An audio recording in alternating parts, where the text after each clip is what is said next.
Olá, hoje vamos dissecar uma daquelas empresas que à primeira vista parece um bocado aborrecida, mas que na verdade é super heroína. Ou a vilã, dependendo do lado em que estejas dos tribunais e das salas de administração mais poderosas do mundo. Estou a falar da Charles River Associates, conhecida na bolsa por CRA International.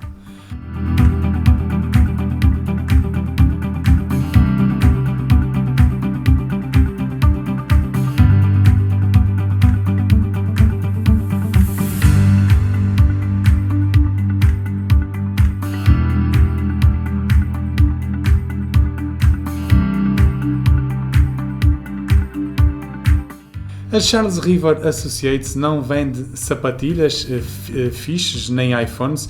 O que eles vendem é cérebro, mas cérebro de alta cilindrada. Imagina que és uma empresa gigantesca e estás prestes a ser processada em bilhões de dólares ou queres comprar um concorrente e o governo está a olhar para ti de lado, com cara de isto cheira-me a monopólio. Quem é que tu chamas? Chamas a Charles River Associates. Mas vamos primeiro, antes de mais, a um pouco de história. A CRA foi fundada em 1965 por professores de Harvard e do MIT. Basicamente, um grupo de nerds com níveis de QI estratosféricos percebeu que a malta no mundo real tinha problemas complexos e que as teorias económicas das universidades podiam ser usadas para ganhar muito, mas muito dinheiro. A CRA acabou de celebrar 60 anos em 2025. Durante este tempo, tornaram-se os líderes mundiais naquilo a que chamam litigância económica e apoio regulatório. O que é que eles fazem concretamente? Dividindo o negócio em dois grandes sacos. O primeiro é consultoria jurídica, regulatória e financeira, e se houver um processo em tribunal que envolva contas muito complicadas, eles aparecem como as testemunhas especialistas. Analisam terabytes de dados para dizer se houve ou não danos financeiros. Depois temos a consultoria de gestão. Aqui ajudam os CEOs a não fazerem asneira, literalmente.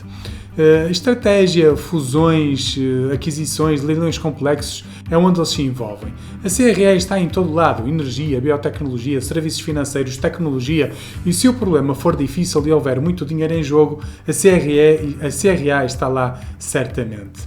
Dando um saltinho ao setor, a análise setorial aqui é simples. O mundo está cada vez mais confuso e isto é música para os ouvidos da CRA. O mercado de serviços de consultoria global vale bilhões. Em 2026, estima-se que ronda os 345 mil milhões de dólares e continua a crescer a um ritmo estável de cerca de 4% ao ano até 2035. Mas a CRA não é uma Accenture ou uma Deloitte, que são autênticos exércitos de consultores. A CRA é uma boutique de especialistas. Eles competem com outras firmas e também com consultores individuais. O grande trunfo aqui é que quanto mais regras os governos inventam e quanto mais os advogados se atacam uns aos outros, mais trabalho há para a CRA. As tendências atuais, como a transformação digital, o ESG, que é a sustentabilidade e governança, e agora a inteligência artificial, são autênticas minas de ouro. As empresas precisam de consultores para lhes explicarem como cumprir as novas leis ou como não serem passadas para trás pela tecnologia. Agora, deixa-me falar do homem que manda nisto tudo, Paul Maleh. Paul é o presidente e CEO desde 2009. O Paul é da casa, isto é, fez a sua carreira dentro de portas e ele tem uma estratégia muito específica que os analistas adoram, que é a Acquire, uma mistura de aquisição, acquire com hire, contratação. Em vez de comprar empresas inteiras com estruturas pesadas, a CRA identifica equipas de estrelas de rock, os chamados Rainmakers, e contratam-os, dando-lhes bónus de assinaturas chorudos, disfarçados de empréstimos perdoáveis, mas já lá vamos para explicar melhor este conceito. Sob o comando dele, a empresa tem batido recordes de faturação e lucros ano após ano. O Paulo sabe o que faz e, mais importante, percebe o ADN da empresa, que é vender inteligência pura. Quanto à propriedade, ownership, tu podes ser o dono de um bocadinho da CRA, porque as ações estão no Nasdaq com o símbolo CRAI, mas a estrutura de propriedade é o que chamaríamos de institucional. Não há um fundador tipo que domina a empresa, tipo Zuckerberg, imagina, na Meta, que manda em 50% dos votos. E de acordo com os registros de 2026, tu tens a Copeland Capital Management, com cerca de 5% das ações. Depois tens o grupo de executivos e diretores, onde o Paul Malé e a sua equipa detêm cerca de 4,5% da empresa. Isto é bom porque significa que se a ação cair, o bolso deles também sofre. Um detalhe importante, a empresa adora recomprar as suas próprias ações. Isto faz com que haja menos ações no mercado e, teoricamente, cada ação tua passa a valer uma fatia maior do bolo. Desde 2016, eles já reduziram o número de ações em quase 25%. É como se eles estivessem a comer as migalhas para tu teres a fatia maior. Agora, saltando para as vantagens competitivas, te podes perguntar porque é que eu não contrataria um miúdo qualquer para fazer o mesmo? Bom, a CRA tem uns motos interessantes. Primeiro, o rácio de inteligência. Enquanto as grandes consultoras põem 15 ou 20 júniores a trabalhar para um só sócio, a CRA tem um rácio de 5 para 1. Isto significa que o cliente paga para ter o especialista a trabalhar a sério e não um estagiário a aprender às custas dele.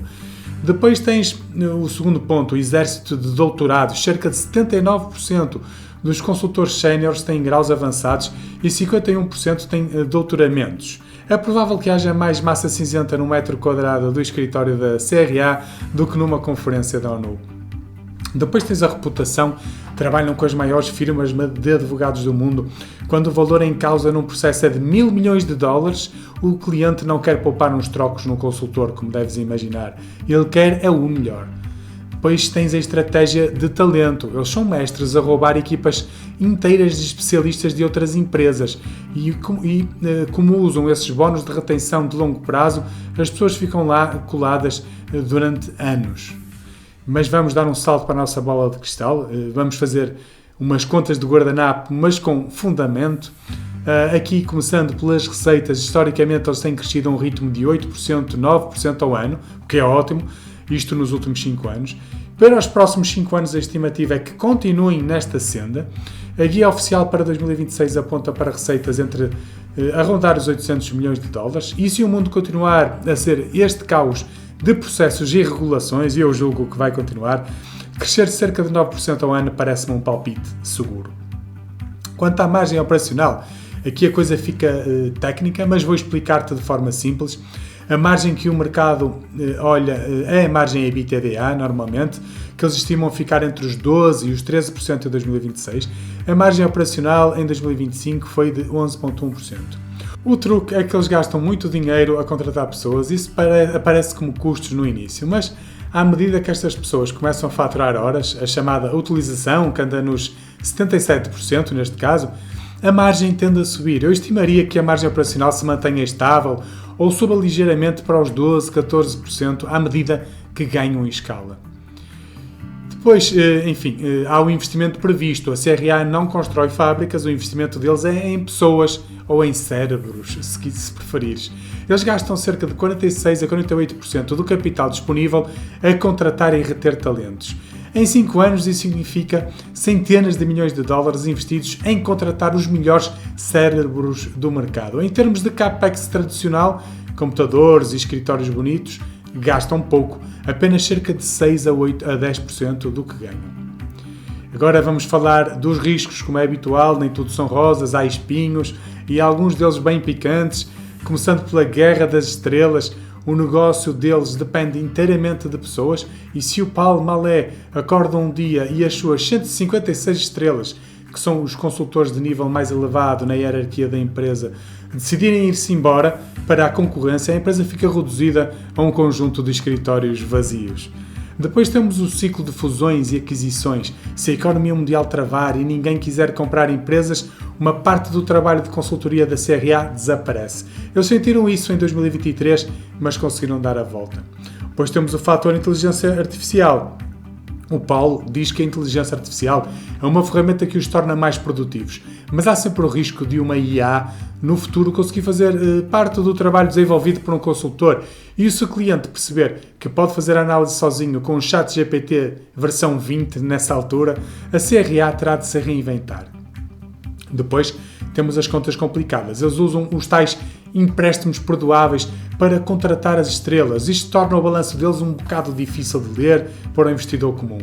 Quando uma estrela é contratada ou decide renovar o seu compromisso, a CRA entrega-lhe uma mala cheia de dinheiro, por vezes milhões de dólares, sob a forma de um empréstimo. E este empréstimo tem um prazo, geralmente entre 2 a 8 anos, durante o qual, se o consultor continuar a trabalhar na empresa e cumprir certas metas durante esse tempo, a CRA perdoa uma fatia do empréstimo. Se essas pessoas saírem antes do tempo e não pagarem o que devem, pois pode haver problemas. Vamos ao veredito final? Pois, a Charles River Associates é como aquele amigo teu que era o melhor aluno da turma, que ninguém percebeu o que ele dizia, mas que agora ganha balúrdios a resolver problemas que nós nem sabemos que existem.